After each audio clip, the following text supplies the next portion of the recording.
और एक और बड़ी खबर आपको बता दें, हॉर्मुज से चीन का ऑयल टैंकर गुजरा है। अमेरिकी नाकेबंदी के बावजूद यहां से चीनी जहाज निकला है, ये बड़ी खबर है। हॉर्मुज से चीनी ऑयल टैंकर वहां से गुजर गया है, क्योंकि हॉर्मुज पर शिकंजा अमेरिका का है, जो ये कह रहा है कि हम किसी को नहीं जाने देंगे, लेकिन अमेरिकी नाकेबंदी के बावजूद वहां से चीनी जहाज निकला है। रिच स्टोरी टैंकर ले जा रहा था करीब 2.5 लाख बैरल मेथनॉल, जो कि निकला है। ये रिच स्टोरी है और इसके पीछे जरूर ऑस्ट्रिया भेजा गया है, लेकिन इसके बावजूद ये यहाँ से निकल गया है। हॉर्मुज से निकलने में ये कामयाब रहा है। ये सबसे बड़ी खबर है कि अमेरिका के होते हुए, अमेरिका की नाकेबंदी के बावजूद रिच स्टोरी यहां से निकलने में कामयाब रहा है। और पहले ही ये बात कह दी गई थी चीन की तरफ से। चीन के पहले से कहते हुए नजर आ रहा था कि अगर हमारे सामने इस तरीके की स्थिति बनाओगे तो हम भी मुंह तोड़ जवाब देंगे, हम वहां से व्यापार करते हैं, वहां से निकलेंगे। और उसने ये करके दिखा दिया है। अमेरिका की नाक के नीचे, अमेरिका के सामने वो वहां से अपना मैथनॉल का जहाज लेकर के गया है। ये तस्वीरें भी सामने आई हैं। ये उसका पूरा एक आप खाका समझ सकते हैं कि किस तरीके से समुद्र से ये जो जहाज गुजरते हैं, उनका जो ट्रैकिंग सिस्टम होता है वो कैसे होता है। यहाँ से हॉर्मुज स्ट्रेट से चीन तो अपना जहाज लेकर के गया है, लेकिन अमेरिका कुछ कर नहीं पाया है। और ईरान भी यही कह रहा था कि यहाँ पर अमेरिका का कोई असर नहीं है, जिसे चीन ने साबित कर दिया है। अब एक और बड़ी खबर आ रही है, उसका भी रुख कर लेते हैं और आपको बताते हैं कि किस तरीके से अभी भी शांति व्यवस्था कायम होने के बावजूद ऐसा नहीं है कि सब कुछ शांत हो गया है। रूस के विदेश मंत्री सबके बीच में चीन पहुंच गए। सर्गेई लावरेव जो कि बीजिंग पहुंचे हुए हैं, इनका नाम सर्गेई लावरेव है, जो कि रूस के विदेश मंत्री हैं।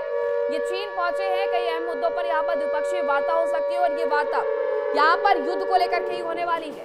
ब्रिक्स, शंघाई कोऑपरेशन समेत कई मुद्दों पर चर्चा भी संभव है। इन सब के बीच में ईरान और मिडिल ईस्ट के मुद्दे पर भी यहाँ पर चर्चा होगी, क्योंकि रशिया की तरफ से वैसे भी मध्यस्थता की बात कही गई है। अब ऐसे में जब वो चीन पहुंचे हुए, जरा ये तस्वीरें आपको दिखा देते हैं। सर्गेई लावरेव जो कि विदेश मंत्री है रूस के, वो चीन पहुंचे हुए हैं। उनका स्वागत किया जा रहा है। ब्रिक्स समेत शंघाई कोऑपरेटिव पर भी वो बातचीत करते हुए नजर आ सकते हैं, कोऑपरेशन पर बातचीत करते हुए नजर आ सकते हैं।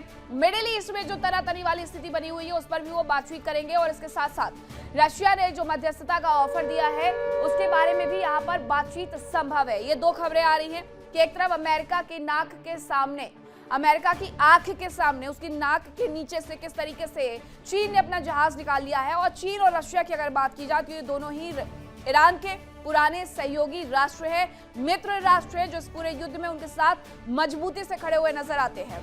एक तरफ चीन ने सामने से आकर के अमेरिका को ये कह दिया कि अगर हमारे काम में कोई दखल देने की कोशिश करेगा तो हम उसे बर्दाश्त नहीं करेंगे, हम यहाँ से निकलते रहेंगे। और उसने निकल करके दिखा भी दिया है। दूसरी तरफ सर्गेई लावरेव जो कि रूस के विदेश मंत्री हैं, वो पहुंच गए हैं बीजिंग। यहाँ पर जाकर के बातचीत होने वाली है, कई मुद्दों पर ये बातचीत होने वाली है।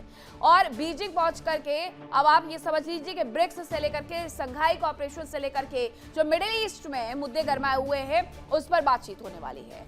डोनाल्ड ट्रंप के आदेश के बाद अमेरिकी सेना ने हॉर्मुज स्ट्रेट को ब्लॉक करने के लिए विध्वंसक जहाज, सोनार जहाजों के साथ हजारों मरीन सैनिकों को तैनात कर दिया है।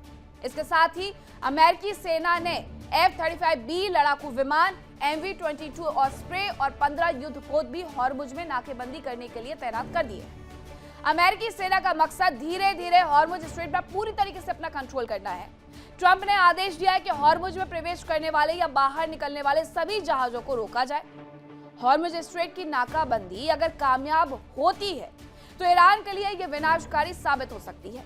इससे उसके तेल और गैस की सप्लाई पूरी तरीके से ठप हो जाएगी और युद्धग्रस्त अर्थव्यवस्था कमजोर हो सकती है। अब मुश्किलें क्या है?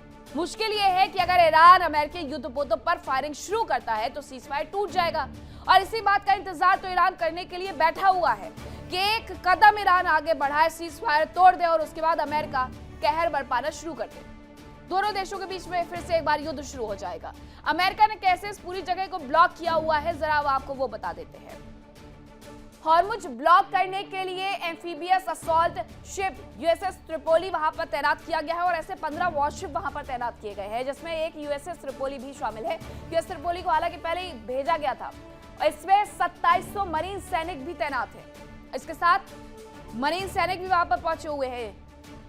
आगे यूएसएस त्रिपोली पर F-35B lightning 2 stealth fighter jet तैनात किया गया है।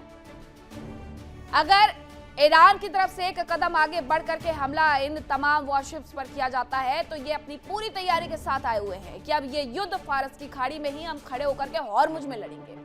जंगी बेड़े में MV-22 ऑस्प्रे जैसे विमान भी शामिल किए गए हैं।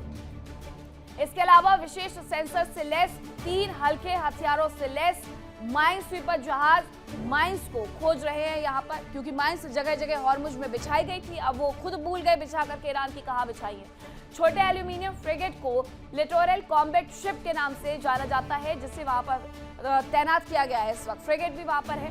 बारूदी सुरंगों का पता लगाने के लिए AQS-20 सोनार से लैस है लिटोरल कॉम्बैट शिप, जो कि वहां इस वक्त हॉर्मुज की खाड़ी में घूमते हुए नजर आ रहे हैं, ताकि वो उन माइंस को पहचान सके जो बिछा दिए गए ईरान की तरफ से, और कुछ वो पानी के साथ बह गए। बहुत सारी माइंस ऐसी है जिसके बारे में लोकेशन उनकी लोकेट नहीं हो रही है, तो वहां पता लगाने के लिए भी AQS-20 सोनार भेज दिए गए हैं। अब इस सबसे होगा क्या? स्ट्रेट ऑफ हॉर्मुज को लेकर के अमेरिका और ईरान के बीच में ये जो गजब की तनातनी शुरू हो गई है, वो पूरे विश्व के लिए दरअसल टेंशन लेकर के आ रही है। फारस की खाड़ी में मौजूद इस अहम समुद्री रास्ते पर ईरान के बाद अमेरिका ने पहरा लगा दिया है। इसके साथ ही तनाव और ज्यादा बढ़ते जा रहा है। धमकियों के बाद अमेरिका ने स्ट्रेट ऑफ हॉर्मुज से जहाजों की आवाजाही रोकने के लिए पूरा दम लगा करके रखा है। अमेरिका ने इस क्षेत्र में 15 से ज्यादा युद्धपोत तैनात किए हैं, जो ईरान के बंदरगाहों, तटीय इलाकों के आसपास नाकेबंदी को लागू कर रहे हैं। अमेरिकी सेंट्रल कमांड फोर्स की माने तो अमेरिका बहुत सख्ती से नाकेबंदी लागू कर रहा है। अब कैसे वो ये सख्ती बढ़ा रहा है, जरा वो आपको बताते हैं। ये वही है युद्धपोत USS त्रिपोली LHA-7, जिसके बारे में हम बात कर रहे थे। इसकी तैनाती हॉर्मुज स्ट्रेट में की गई है।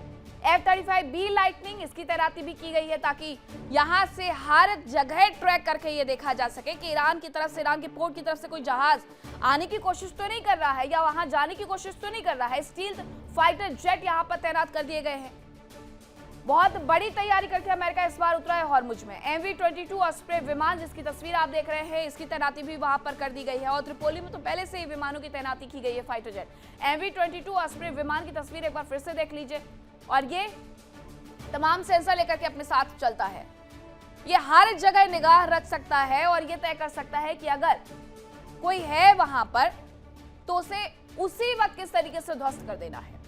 USS त्रिपोली खास तरीके से डिजाइन किया गया है और उसमें ज्यादा से ज्यादा फाइटर जेट तैनात किए जा सकते हैं। इतना ही नहीं, जरूरत पड़ने पर यह जहाज 20 से ज्यादा F-35 जेट ऑपरेट भी कर सकता है। इसका सीधा सा मतलब क्या है? सीधा सा मतलब यह है कि ईरान के बंदरगाहों से आने जाने वाले हर जहाज पर नजर रखी जाएगी। हालांकि अमेरिका ने साफ कहा है कि जो जहाज ईरान के अलावा दूसरे देशों के बंदरगाहों के लिए स्ट्रेट ऑफ हॉर्मुज से गुजर रहे हैं, हम उन्हें नहीं रोकेंगे। अमेरिका और ईरान के बीच में वार्ता पूरी तरीके से विफल हुई। रूस ने मध्यस्थता की इस वक्त पेशकश कर दी है, और इन सब के बीच में पुतिन ने एक ऐसा प्लान पेश कर लिया है जिससे लेकर के अमेरिका फंस सकता है। अब आखिरकार वो प्लान क्या है जिसकी वजह से अमेरिका परेशान है और अमेरिका का सच पूरी दुनिया के सामने रशिया ला सकता है, उसके बारे में जरा जानिए।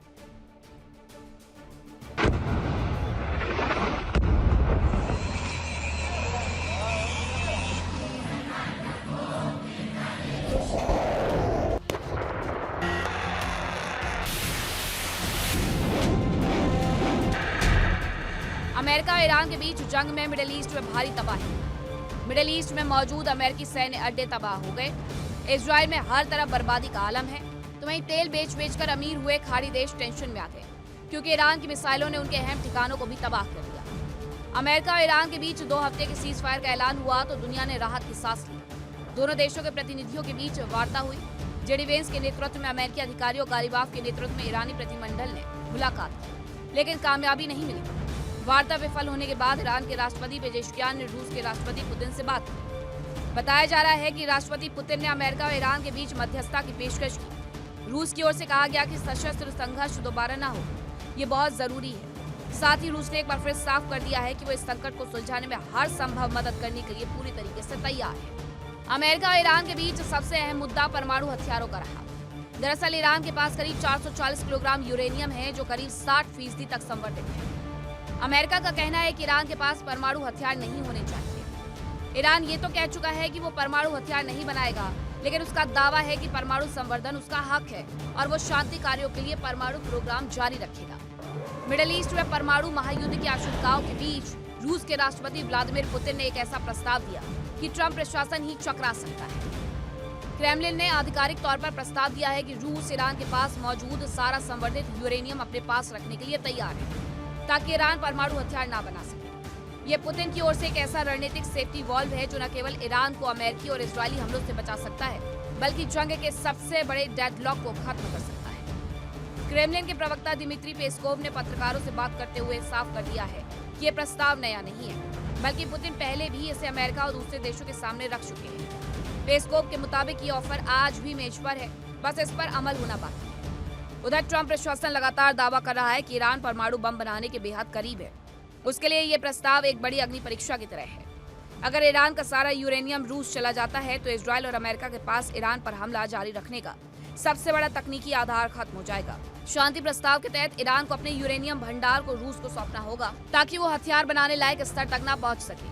बदले में रूस ये सुनिश्चित करेगा कि ईरान का परमाणु कार्यक्रम केवल नागरिक ऊर्जा तक सीमित रहे। रूस के इस ऑफर के बाद अब गेंद अमेरिका के पाले में है कि क्या वो पुतिन के इस ऑफर को स्वीकार करते हैं। अगर ट्रंप इस डील को ठुकराते हैं तो दुनिया ये मान लेगी कि वॉशिंगटन का मकसद परमाणु शांति नहीं, बल्कि ईरान में पूरी तरह से तख्ता पलट करना है।